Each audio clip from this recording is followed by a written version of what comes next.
জানিয়ে দেব এই মুহূর্তে হাতে পাওয়া সর্বশেষ গুরুত্বপূর্ণ আপডেট বাংলা সংবাদ। শুরুতেই থাকছে চট্টগ্রাম নয়, বাংলাদেশের 1 ইঞ্চি মাটিও কাউকে দখল করতে দেওয়া হবে না।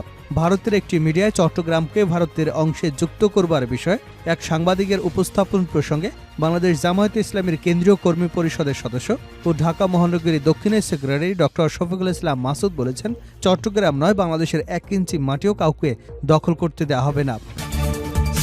এবারে জানাবো, আওয়ামী লীগের দুপক্ষের সংঘর্ষ দেখতে গিয়ে বিএনপির 5 সমর্থক আহত। স্থানীয় আধিপত্য বিস্তার নিয়ে মাদারীপুরের কালকিনি উপজেলার এনায়েতনগর এলাকায় আওয়ামী লীগের দু গ্রুপের সমর্থকদের মধ্যে সংঘর্ষের ঘটনা ঘটে। এ সময় দফায় দফায় ককটেল বিস্ফোরণ হয়। এ ঘটনা দেখতে গিয়ে বিএনপির 5 সমর্থক ককটেল হামলায় গুরুতর আহত হয়েছেন। জানাবো, দ্বিতীয়বার অর্জিত স্বাধীনতা নিয়ে সিনেমিনি খেলতে দেওয়া যায় না ইউট্যাব। বিশ্ববিদ্যালয় শিক্ষকদের সংগঠন ইউট্যাবের প্রেসিডেন্ট অধ্যাপক ডক্টর এবিএম ওবায়দুল ইসলাম এবং মহাসচিব অধ্যাপক ডক্টর মোর্শেদ হাসান খান বলেছেন, ছাত্র জনতার আন্দোলনের ফসল হিসেবে বাংলাদেশ দ্বিতীয়বারের মতো স্বাধীনতা অর্জন করেছে, কিন্তু দ্বিতীয়বার অর্জিত স্বাধীনতা নিয়ে সিনেমিনি খেলতে দেওয়া যায় না। জানিয়ে দেব, সুষ্ঠু নির্বাচন আয়োজন করাই অন্তর্বর্তী সরকারের প্রধান দায়িত্ব। বিএনপির স্থায়ী কমিটির সদস্য ডক্টর আব্দুল মঈন খান বলেছেন, ভোটের অধিকার ফিরিয়ে আনতে দেশের মানুষকে প্রস্তুত করেছেন বিএনপির ভারপ্রাপ্ত চেয়ারম্যান তারেক রহমান। সংগ্রামে তাদের সঠিক পথে পরিচালনা করেছেন। আগামীতে এই অন্তর্বর্তীকালীন সরকার একটি সুষ্ঠু ও নিরপেক্ষ নির্বাচন দেবে, সেটা তাদের প্রধান দায়িত্ব। সেই নির্বাচনে দেশের গণতন্ত্র পুনঃপ্রতিষ্ঠা হবে। এদিকে মুক্তিযুদ্ধ নিয়ে নিজেদের অবস্থান পরিষ্কার করলেন জামায়াতের আমির। জামায়াতে ইসলামীর আমির ডাক্তার শফিকুর রহমান বলেছেন, আমাদের দল মুক্তিযুদ্ধের বিরুদ্ধে ছিল না, তবে ভারতের সহযোগিতায় স্বাধীনতার সুফল না পাওয়ার শঙ্কা ছিল। সম্প্রতি একটি বেসরকারি টেলিভিশন চ্যানেলে দেওয়া সাক্ষাৎকারে এমনটাই বলেছেন তিনি। এবং সর্বশেষ জানাবো আন্তর্জাতিক সংবাদ। প্যারিসেও সংঘর্ষে জড়ালো ইসরায়েলি ফুটবল সমর্থকরা। প্যারিসের স্টেড দ্য ফ্রান্স স্টেডিয়ামে ইউরোপীয় নেশনস লিগের একটি ফুটবল ম্যাচ চলাকালে ইসরায়েলি ফুটবল ভক্তদের সঙ্গে ফ্রান্সের সমর্থকদের সংঘর্ষের ঘটনা ঘটেছে। ইসরায়েলি সমর্থকদের বিরুদ্ধে আগে থেকেই নেদারল্যান্ডসে এন্টি-আরব স্লোগান দেবার অভিযোগ ছিল। প্যারিসে বৃহস্পতিবার অনুষ্ঠিত ম্যাচের শুরুতে স্টেডিয়ামে ইসরায়েলের জাতীয় সঙ্গীত বাজানোর সময় তা দর্শকদের একটি অংশ থেকে দোধ্বনি এবং শীষের আওয়াজে চাপা পড়ে যায়। আর খেলার সময় ইসরায়েলি খেলোয়াড়দের পায়ে বল আসতেই তাদের বিরুদ্ধে দোধ্বনি শোনা যায়। এ নিয়ে স্টেডিয়ামে ইসরায়েলি সমর্থকদের মধ্যে উত্তেজনা চরমে পৌঁছায় এবং হাতাহাতির ঘটনা ঘটে। এতক্ষণ শিরোনাম শুনছিলেন, এবার বিস্তারিত।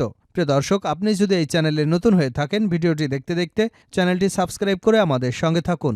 আর এই ভিডিও সম্পর্কে আপনি আপনার মূল্যবান মতামতটি কমেন্ট বক্সে জানিয়ে দিন। আর হ্যাঁ প্রিয় দর্শক, জানিয়ে দিন ভিডিওটি কোথা থেকে দেখছেন। চট্টগ্রাম নয়, বাংলাদেশের 1 ইঞ্চি মাটিও কাউকে দখল করতে দেওয়া হবে না।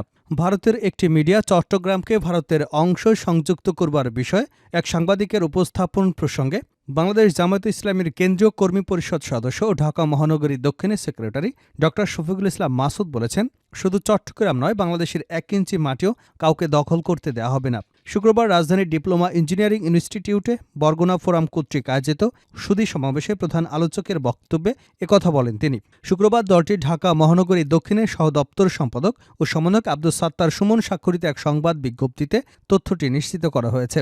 বিজ্ঞপ্তিতে জানানো হয়, ডক্টর মাসুদ বলেছেন, ভারত বাংলাদেশে যে আধিপত্য বিস্তার করেছে সেটি ছাত্র জনতার বিপ্লবের মাধ্যমে গত 5 আগস্ট থেকে নিঃশেষ হয়ে গেছে।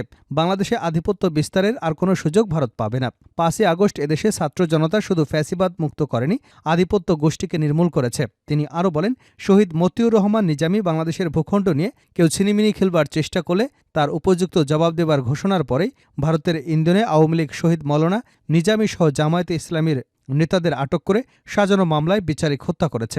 কারণ জামায়াত নেতারা বেঁচে থাকলে বাংলাদেশকে ভারতের অঙ্গরাজ্য করতে দেওয়া হবে না। তিনি আরও বলেন, জামায়াতে ইসলামী ব্যক্তির উপর নির্ভর করে পরিচালিত হয় না। জামায়াতে ইসলামী নেতৃত্ব দেওয়ার মতো অসংখ্য নেতা রয়েছে। আওয়ামী লীগ একজনকে আটক করলে আরেকজন দায়িত্ব নিতে একদিনও দেরি হয়নি। ফলে জামায়াতে ইসলামী নিঃশেষ করা যায়নি। যারা আল্লাহর দিন কায়েমের আন্দোলন করে তাদের দুনিয়া থেকে কখনো নিঃশেষ করতে পারবে না কেউ। ডক্টর শফিকুল ইসলাম মাসুদ বলেন, যারা দেশের জন্য উন্নয়ন করে তারা ক্ষমতা ছেড়ে দেশ থেকে পালিয়ে যায় না। শেখ হাসিনা এদেশে যতটা না উন্নয়ন করেছে তার চেয়ে বেশি উন্নয়ন করেছে নিজের পরিবার ও দলের। শেখ হাসিনা নিজে প্রকাশ্যে বলেছেন, ভারতকে আমি যা দিয়েছি ভারত কখনো তা ভুলতে পারবে না। এজন্যই শেখ হাসিনা ক্ষমতা ছেড়ে ভারতে পালিয়েছেন। তিনি যাদের পাকিস্তানে চলে যেতে বলেছেন তারা কেউ পাকিস্তানে যায়নি, কিন্তু তিনি ঠিকই হিন্দুস্থান চলে গেছেন। পাশাপাশি তিনি বলেন, আওয়ামী লীগের রাজনৈতিক দৌড় ভারতে, সেজন্যই তারা বাংলাদেশের চেয়ে ভারতের কল্যাণে বেশি কাজ করে এবং করেছে। এজন্যই জনগণ তাদের ভারতে পাঠিয়ে দিয়েছে। এবার ছাত্র জনতার প্রত্যাশিত বাংলাদেশ গঠন করতে হবে। আওয়ামী লীগের দুপক্ষের সংঘর্ষ দেখতে গিয়ে বিএনপির ৫ সমর্থক আহত। স্থানীয় আধিপত্য বিস্তার নিয়ে মাদারীপুরের কালকিনি উপজেলার এনায়েতনগর এলাকায় আওয়ামী লীগের দু গ্রুপের সংঘর্ষে ঘটনা ঘটেছে। এ সময় দফায় দফায় ককটেল বিস্ফোরণ করে দুপক্ষ। এই সংঘর্ষের ঘটনা দেখতে গিয়ে সুজনসহ বিএনপির ৫ সমর্থক ককটেল হামলায় আহত হয়েছেন। আহতদের ঢাকাসহ বিভিন্ন স্থানে চিকিৎসা দেওয়া হয়। পরে বৃহস্পতিবার রাতে কালকিনি থানার পুলিশ বিশেষ অভিযান চালিয়ে ঘটনাস্থল থেকে দেশীয় অস্ত্রসহ ৮টি ককটেল উদ্ধার করে। থানা পুলিশ এবং স্থানীয় সূত্রে জানা যায়, এলাকায় আধিপত্য বিস্তারকে কেন্দ্র করে আওয়ামী লীগের সমর্থক আপাঙ্গাজি এবং মিরাজ সর্দারের পক্ষের মধ্যে দীর্ঘদিন ধরে দ্বন্দ্ব চলে আসছিল। সেই দ্বন্দ্বের জেরে বৃহস্পতিবার দুপুরে এনায়েতনগরে খালেকেরহাট বাজারে দুপক্ষের মধ্যে পাল্টাপাল্টি ককটেল হামলার ঘটনা ঘটে। দুই পক্ষের এই হামলার ঘটনা দেখতে গিয়ে উপজেলা বিএনপির ৫ নেতাকর্মী ককটেল হামলায় আহত হন। খবর পেয়ে কালকিনি থানা পুলিশ এবং সেনাবাহিনীর সদস্যরা ঘটনাস্থল পরিদর্শন করেন। পরে কালকিনি থানার ওসি মোহাম্মদ হুমায়ুন কবিরের নেতৃত্বে এবং এসআই মশিউর রহমান নয়নের সঙ্গীয় ফোর্স নিয়ে সেনাবাহিনীর সহযোগিতায় কালাই সর্দারের চর এলাকায় অভিযান পরিচালনা করে ৭টি রামদা জব্দ করেন। এ সময় ৮টি ককটেল উদ্ধার করে তা নিষ্ক্রিয় করা হয়। শুক্রবার সকালে এই এলাকায় এমনিতেই থমথমে পরিবেশ বিরাজ করলে ঘটনাস্থলে পুলিশ মোতায়েন করা হয়। নাম প্রকাশে অনিচ্ছুক কয়েকজন বিএনপি নেতাকর্মী জানান, আমরা সংঘর্ষের দৃশ্য দেখতে গিয়ে ককটেল হামলার শিকার হয়েছি। দ্বিতীয়বার অর্জিত স্বাধীনতা নিয়ে সিনেমিনি খেলতে দেওয়া যায় না ইউট্যাব। বিশ্ববিদ্যালয় শিক্ষকদের সংগঠন ইউট্যাবের প্রেসিডেন্ট অধ্যাপক ডক্টর এবিএম ওবায়দুল ইসলাম এবং মহাসচিব অধ্যাপক ডক্টর মোর্শেদ হাসান খান বলেছেন, ছাত্র জনতার আন্দোলনের ফসল হিসেবে বাংলাদেশে দ্বিতীয়বারের মতো স্বাধীনতা অর্জন করেছে, কিন্তু দ্বিতীয়বার অর্জিত স্বাধীনতা নিয়ে সিনেমিনি খেলতে দেওয়া যায় না। শুক্রবার গণমাধ্যমে পাঠানো এক বিবৃতিতে এসব কথা বলেন তারা আরও বলেন, শান্তিতে নোবেল বিজয়ী অধ্যাপক ডক্টর মোহাম্মদ ইউনূসের নেতৃত্বে বর্তমান অন্তর্বর্তী সরকার রাষ্ট্র পরিচালনা করছে। কেউ কেউ নির্বাচন ছাড়াই ক্ষমতায় থাকার দিবাস্বপ্ন দেখলে তা হবে বোকার সঙ্গে বসবাস করার শামিল। ইউটিউবের শীর্ষ দুই নেতা বলেন, বাংলাদেশের মানুষের অধিকার আদায়ের জন্য বিএনপি গত ১৬ বছর ধরে ফ্যাসিস্ট আওয়ামী লীগ এবং স্বৈরাচার শেখ হাসিনার বিরুদ্ধে লাগাতার আন্দোলন সংগ্রাম করছে। অসংখ্য মানুষের প্রাণ এবং রক্তের বিনিময়ে বাংলাদেশ আজ ফ্যাসিবাদ মুক্ত হয়েছে। এর মানে এই নয় কোনো মৌলবাদের হাতে বাংলাদেশকে ছেড়ে দেওয়া হবে। অতীতে বাংলাদেশের স্বাধীনতার সার্বভৌমত্ব নিয়ে অনেক ষড়যন্ত্র চক্রান্ত হয়েছে, কিন্তু যারাই অসৎ উদ্দেশ্য নিয়ে ষড়যন্ত্র করেছে তারাই ব্যর্থ হয়েছে। পাশাপাশি তারা আরও বলেন, এখনও ইতিহাস থেকে কেউ শিক্ষা না নিলে তাদের পরিণতি শুভকর হবে না। আমরা দ্ব্যর্থহীন কণ্ঠে বলবো, গণতন্ত্রের পূর্ব শর্ত হল নির্বাচন। সুতরাং কেউ কোনো কিছু করতে চাইলে নির্বাচনের প্রতিদ্বন্দ্বিতার মাধ্যমে জয়ী হয়ে সংসদে গিয়ে কথা বলুন। জনগণের ম্যান্ডেট ছাড়াই জাতিকে বিভ্রান্ত করলে তার মাসুল কিন্তু দিতে হবে। সুষ্ঠু নির্বাচন আয়োজন করাই অন্তর্বর্তী সরকারের প্রধান দায়িত্ব ডক্টর মঈন। বিএনপির স্থায়ী কমিটির সদস্য ডক্টর আব্দুল মঈন খান বলেছেন, ভোটের অধিকার ফিরিয়ে আনতে দেশের মানুষকে প্রস্তুত করেছেন বিএনপির ভারপ্রাপ্ত চেয়ারম্যান তারেক রহমান। সংগ্রামে তাদের সঠিক পথে পরিচালনা করছেন। আগামীতে এই অন্তর্বর্তীকালীন সরকার একটি সুষ্ঠু নিরপেক্ষ নির্বাচন দেবে, যেটা তাদের প্রধান দায়িত্ব। সেই নির্বাচনের মাধ্যমে দেশে গণতন্ত্র পুনরুদ্ধার প্রতিষ্ঠিত হবে। শুক্রবার রাজধানীর মিরপুরে জাতীয়তাবাদী বাউল দল কেন্দ্রীয় কমিটির উদ্যোগে জাতীয় বিপ্লব ও সংহতি দিবস উপলক্ষে এক সাংস্কৃতিক অনুষ্ঠান ও আলোচনা সভায় এসব কথা বলেন তিনি। ডক্টর মঈন খান বলেন, দেশের মানুষ ভোট দিতে চেয়েছে, তারা ৭১ সাল থেকে ভোট দিতে চেয়েছে এবং গণতন্ত্র চেয়েছিল। সেটা কি তাদের কোনো অপরাধ ছিল? সেটা কোনো অপরাধ হতে পারে না। আর দেশ স্বাধীন হয়েছিল গণতন্ত্রের জন্য। কিন্তু এই আওয়ামী লীগ ৭১ থেকে ৭৫ সালের মধ্যে দেশকে একদলীয় বাকশালে পরিণত করেছিল।